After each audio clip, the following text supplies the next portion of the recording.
आप सभी को सुंदर शरद पूर्णिमा की बहुत बहुत बधाई हो। बाबा विश्वनाथ की कृपा आप पर सदा बनी रहे। आ गया शरद पूर्णिमा की रात्रि। बड़े से बड़ी बीमारियां, बड़े से बड़े रोग, बड़े से बड़े बड़े कष्ट इस शरद पूर्णिमा की रात्रि को छूट जाते हैं। दमे की बीमारी, श्वास की बीमारी, अनिद्रा की बीमारी, रात्रि को जगना, ये सारी बीमारियां शरद पूर्णिमा की रात्रि को अगर व्यक्ति अपने जीवन को सुखमय बनाए, अपने जीवन को आनंदमय बनाए तो सब छूट सकता है।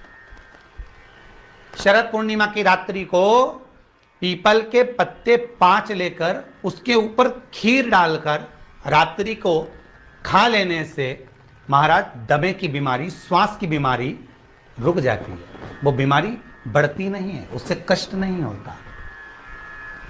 जिन बच्चों के नेत्र कमजोर होते हैं, रोशनी कमजोर होती है, शरद पूर्णिमा के दिन रात्रि को 12 बजे भगवान चंद्रदेव का दर्शन कराइए। 5 से 7 मिनट तक नयन मिलाएं चंद्रदेव के साथ और बाद में एक पीपल के पत्ते पर खीर जो चंद्र के नीचे रखी हुई है उसी खीर को चटा दीजिए। फिर चंद्र का दर्शन कराओ, फिर खीर को चटा दीजिए। महाराज नयन की ज्योति बढ़ती है, नींद नहीं आती तो निंद्रा देवी प्रवेश करती है, निंद्रा अच्छी आती है, आनंदित होता है। महाराज जिस व्यक्ति के शरीर में गांठ पड़ जाती हो, शरीर काला पड़ जाता हो, चट्टे पड़ जाते हो या दांत खाज खुजली हो जाता हो, उसके लिए भी शरद पूर्णिमा की रात्रि को 12 बजे महाराज भगवान चंद्रदेव के लिए 21 दिए जलाए जाते हैं। उस 21 दिए की कालोच एक थाली में इकट्ठी करी जाती है। कालोच को इकट्ठी कर कर शरीर में गाय के घी के साथ में जहां जहां जगह पर चट्टे हैं, गांठ है, वहां लगाया जाता है। उसको 5 या 7 दिन लगाइए। उसके बाद में रोज प्रतिदिन लगाने के आधे घंटे बाद स्नान कर लीजिए, आराम लगना प्रारंभ हो जाता है। हमारा आज शरद पूर्णिमा की रात्रि से लेकर कार्तिक पूर्णिमा की रात्रि के बीच में जो दामोदर भगवान का, कृष्ण का, शिव का मंगल आनंद करेगा, अभिषेक करेगा, पूजन करेगा, स्मरण करेगा, उसके सारे दुख दरिद्र दूर हो जाएंगे। रात्रि को आप बड़े प्रेम से खीर बनाओ, चंद्रदेव की साक्षी में रखो, भोग लगाओ भगवान श्री हरि को। बन सके अगर लक्ष्मी की कमी है, लक्ष्मी नहीं आ रही है, व्यापार नहीं चल रहा है, तकलीफ बहुत ज़्यादा है, घर में कष्ट है, कर्जा ज़्यादा है, तो एक तांबे के कलश के ऊपर, तांबे के कलश में पानी भरना, कटोरी रखना, उस पर लक्ष्मी जी की मूर्ति रखना। लक्ष्मी जी की मूर्ति नहीं हो तो चांदी का सिक्का रखना। उसके सम्मुख में आप 31 दीपक घी के लंबी बाती के जला देना। महाराज एक एक कमल गट्टा उस 31 दिए के अंदर डाल देना और लक्ष्मी जी का पूजन करना, लक्ष्मी जी का स्मरण करना, खीर का भोग लगाना, पान के पत्ते पर खीर रखना, 5 पत्ते पर खीर का भोग लगाना और माता लक्ष्मी से विनती करना। सुबेरे 4 बजे तक वो रखे रहने देना, सुबह 4 बजे वो उठाना, लक्ष्मी को वापिस तिजोरी में या सिक्का हो तो उसको अलमारी में रख देना। जो खीर बनी है वो प्रसाद के रूप में सुबह 8 बजे, 10 बजे, 9 बजे जब खाना हो प्रेम से खाना। माता जो दिए लगाए हैं वो ठंडे हो गए होंगे, उनको रखे रहने देना, बाद में काम आते रहेंगे, या दिए विसर्जन करना हो तो आपकी मर्जी है। पर वो मट्टी के दिए लगेंगे, आटे के दिए नहीं लगेंगे, मट्टी के दीप लगाना है आपको। 31 घी के दिए लगाना है। लक्ष्मी जी का पूजन करो, कंकु, चावल, हल्दी, मोली से, सब तरह से। शरद पूर्णिमा की रात्रि को सुख मिलेगा, आनंद मिलेगा, लक्ष्मी की वृद्धि होगी, कार्य सिद्धि होगी। दूसरा क्रम, अगर कार्तिक पूर्णिमा हो, शरद पूर्णिमा हो, ये दोनों पूर्णिमा पर शरद पूर्णिमा के दिन आप शाम को प्रदोष काल के समय 4:30 बजे से 6 बजे के बीच में 1 लोटा पानी, उसमें 5 बेलपत्र रखकर, एक कमल गट्टा डालकर भगवान चंद्रेश्वर महादेव के नाम से भगवान शंकर को चढ़ा दीजिए। आपकी जो कामना हो वो कामना कर कर चढ़ाएं, विनती करें चंद्रेश्वर महादेव को और निवेदन करें कि हमारा ये कार्य सफल हो।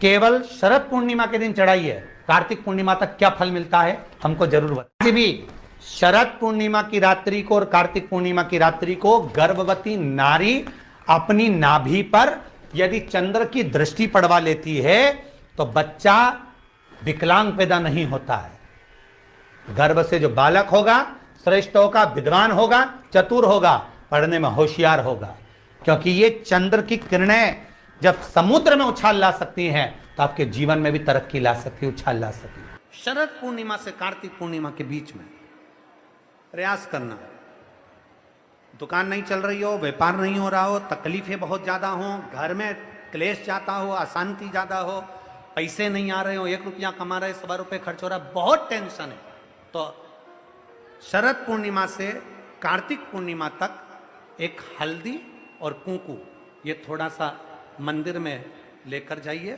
हल्दी और कुंकू जरा जरा सा ले जाओ, अशोक सुंदरी वाली जगह पर पहले शंकर जी पे जल चढ़ा दो, अशोक सुंदरी वाली जगह पे जल चढ़ा दो, और वह हल्दी और कुंकू की एक एक बिंदी अशोक सुंदरी वाली जगह पर अपनी कामना कर कर लगा कर आओ। उसी में से वो हाथ जो तुम्हारा गीला है कंकु हल्दी का, वही हाथ लाओ, घर में प्रवेश करते समय अपनी देहली पर थोड़ा सा लगा दीजिए।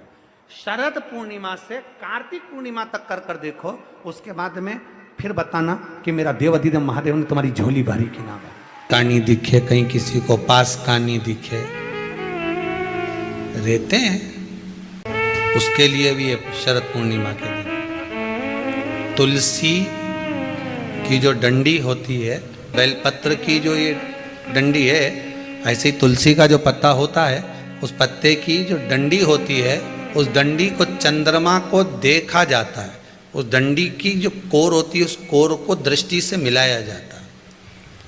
शरद पूर्णिमा की रात्रि ठीक 12 बजे आप चंद्रमा की, जैसे चंद्रमा का भाग, उस चंद्रमा के भाग को आप उस डंडी के भाग से निहारने का प्रयास करिए। महाराज घर में आइए, घी का दिया लगाइए, उस घी के दीप को लगाने के बाद पूर्णिमा के दिन उस पर एक प्लेट थोड़ी तिरछी कर कर रख दो, जिससे उसकी कालोच, काई की, उस दीप की, घी के दीप की कालोच उस प्लेट पर आ जाए। थोड़ी सी कालोच ले लीजिए, 5-10 मिनट में आ जाएगी। उसको गाय के घी में मिलाकर आंखों में सुरमा लगाकर रात्रि को सो जाइए। 3 दिन बाद आप महसूस करेंगे कि नेत्र की ज्योति बढ़ना प्रारंभ हो रही है। पूर्णिमा का जो चंद्र है वो विशाल का है, और उस चंद्र की पूर्णता में हमारी अभिलाषाएं भी पूर्ण हो। अब पूर्णिमा के व्रत में आपने कई बार किताब पढ़ी होगी पूर्णिमा की, या आपने व्रत किया होगा, या पूर्णिमा का व्रत आप धारण करे होगे, तो उसमें पूजन कौन से भगवान की होती? पूर्णिमा के व्रत में केले के खंभ लगाकर पूर्णिमा का जो उद्यापन होता है, पूर्णिमा की जो पूजन होती है, उस पूजन में शंकर और पार्वती की पूजन की जाती है। शंकर और पार्वती का पूजन क्यों करा जाता है पूर्णिमा के व्रत में? क्योंकि शिव और माता पार्वती ही केवल एक ऐसे हैं जिन्होंने अपूर्ण लक्ष्मी को भी पूर्ण बना दिया था। किसको पूर्ण बनाया है? लक्ष्मी।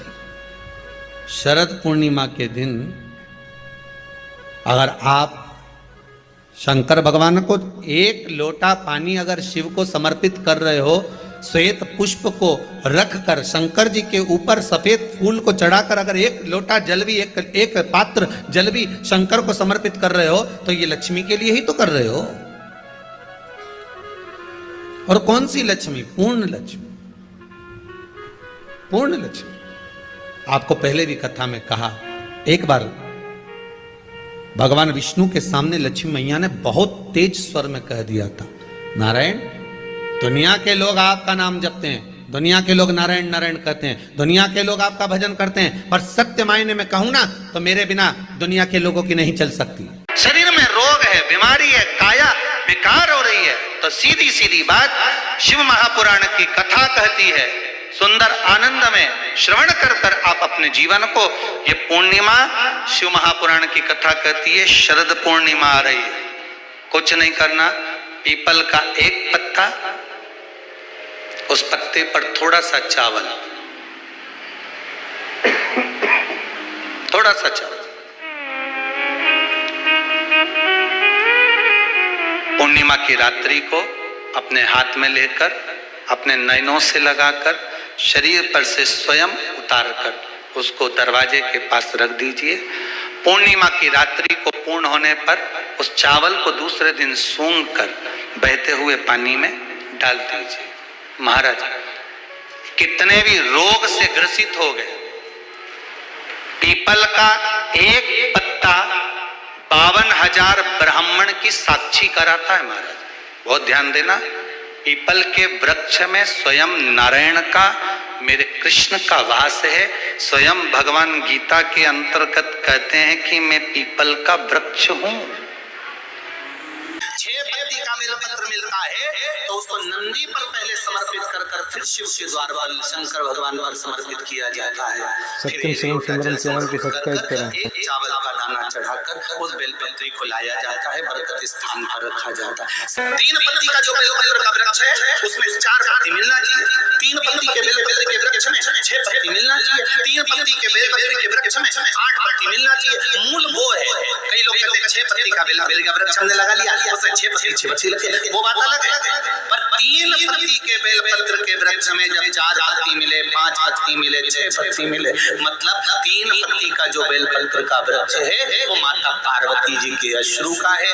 पार्वती जी के ही उस पौधे में जब उमा, सती, कात्यायनी इनका पत्ता प्राप्त होता है तब वो जीवन को सुख प्रदान कर देता है। उस पत्ते की जरूरत